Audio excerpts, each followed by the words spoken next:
शानदार प्रदर्शन उत्तर प्रदेश में सुधांशु जी। 254 पर बीजेपी प्रचंड बहुमत के साथ आगे की ओर बढ़ती हुई। दो बड़े कारण बीजेपी को जो इस जीत के रास्ते को और तेजी से आगे की ओर बढ़ाते हुए। सुधांशु जी, देखिए, मेरा ये मानना है कि अभी हमें चुनाव परिणाम की प्रतीक्षा करनी चाहिए और हमें इस बात का विश्वास है कि भारतीय जनता पार्टी पौने 300 को पार करते हुए 300 के आसपास तक पहुंचनी चाहिए। परंतु एक बात बहुत स्पष्ट है, जो उत्तर प्रदेश में हो रहा है, ये उत्तर प्रदेश में एक नया इतिहास रचा जा रहा है। क्योंकि अगर हम देखें 1962 के इलेक्शन के बाद से केवल 1985 का जो मार्च में चुनाव हुआ था, इंदिरा जी की हत्या के बाद के चुनाव में, उसको छोड़ दे तो कोई पार्टी कभी रिपीट नहीं हुई थी। तो पहली बार ऐसा हो रहा है कि पार्टी दोबारा सत्ता में आ रही है।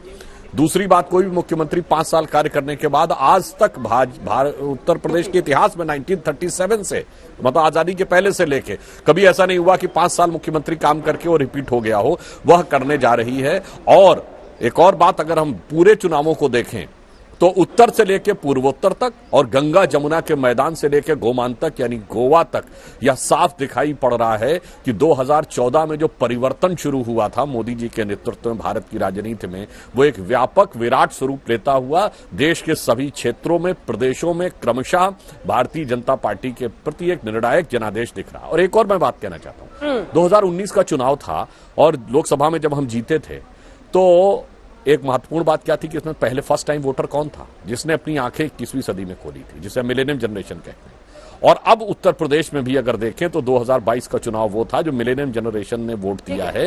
यानी अब वो जात में किसी जाति सुधांशु जी पूरा एनालिसिस करेंगे बैठ के तफसील से। आपने ही शुरू में कहा थोड़ा रिजल्ट का वेट करते हैं, लेकिन सिराथू सीट से केशव प्रसाद मौर्य इस वक्त पीछे चल रहे हैं और महत्वाकांक्षाएं उनकी कौन नहीं जानता। देखिए, यहां पे मैं एक बात कहना चाहूंगा। सिराथू सीट पे केशव मौर्य जी 2012 में जीते थे। आप अपने जो टीम है उससे कहिए, भाजपा कभी सिराथू नहीं जीती थी, 2012 में पहली बार जीती थी। ये होता है नेता जो आकर वहां से चुनाव लड़े, जो हमारी कमजोर सीट थी। जैसे मोदी जी आकर उत्तर प्रदेश से वाराणसी से लड़े, केशव मौर्य जी सिराथू से लड़े, ना कि वो जो कहे कि उत्तर प्रदेश में मेरी लहर है और अपने पिताजी की परंपरागत सीट की छत्र छाया में जाकर चुनाव लड़ने के लिए विवश हो जाए। पिताजी की सीट, अपनी सीट भी नहीं, जहां उनके पिताजी का बिल्कुल व्यक्तिगत प्रभाव है, इसमें कोई दो राय नहीं है उनका।